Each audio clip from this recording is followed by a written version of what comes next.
I gotta say, the staff in this event is amazing. They're so passionate, they make you feel so into it. You're like doing a race. So this is my second Stockton event. This place is also where I began my first ever drifting. So I came back again this week. I tried to see how much improvement I have been made. In this event, actually, there was good news and bad news. Okay, let's talk about good news first. Good news is I have been able to keep sliding through this long turn with my handbrake drifting. And the bad news is I was run into a wall for one time from the end and the second time from the front. How bad is the car after crash? How is that happen? How to avoid that in the future? Let's stay tuned for the episode 6 of my drifting life. Hey guys, today is a very special day because my wife, Shu, this is her first time to coming with me to the drifting event. She has been very supportive over this activity, but she's always been busy at work. Then we are not able to be in the same schedule to come to the event. But this event, the Stockton 99, is starting on Sunday, so we finally get some chance to come together. So today she will be the camera girl for it. At 10 o'clock we arrive at Stockton and I start unloaded the car. It is really nervous to me because this track is so narrow, as you guys can see. It's full of walls, and the levels of the driver is actually way better than what I currently am. And also based off I'm very late, when I came to the event I already missed the driver's meeting, so I didn't have any hints by the time when I get to the track. So in the morning, I'm so bad from the performance because I'm so scared about hitting the walls. And I'm not very familiar with the layout, so I've been slowly ramping up my skill by figuring turn by turn. After the morning session, I've been less scared about my situation because I have been through about 4 to 5 runs. And then I start becoming more aggressive on turns, and it turns out pretty good. Actually, the best turns is actually all happens in the afternoon.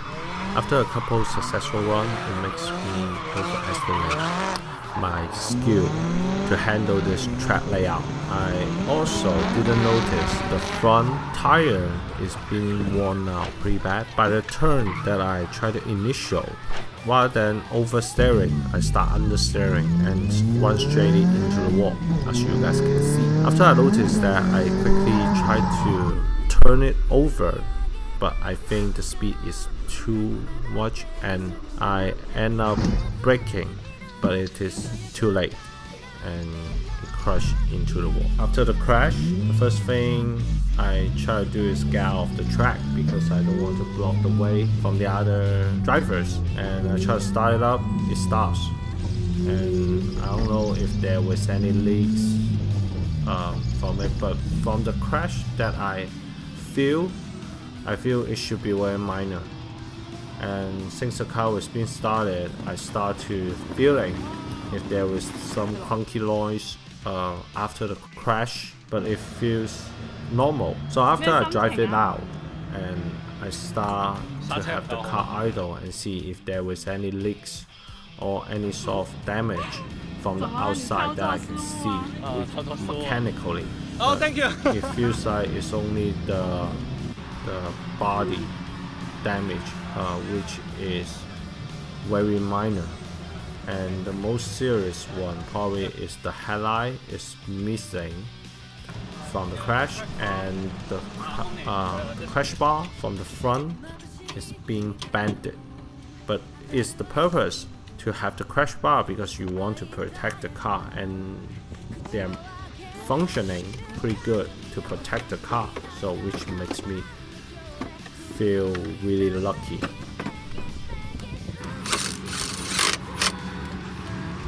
So to prevent this happen again, I try to replace the front tires with some newer and more flat tires and make sure they are tightened good, because I don't want my wheels to fly out during the race, right?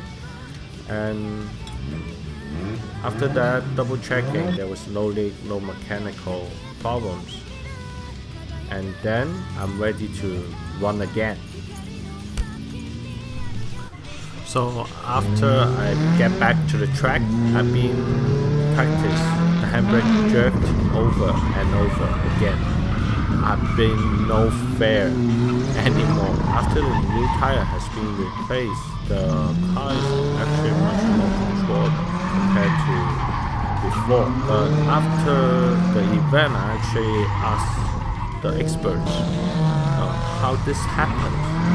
They told me it's not just the front tire, it is also the timing you try to initiate your turns, because clutch kicking is usually very risky.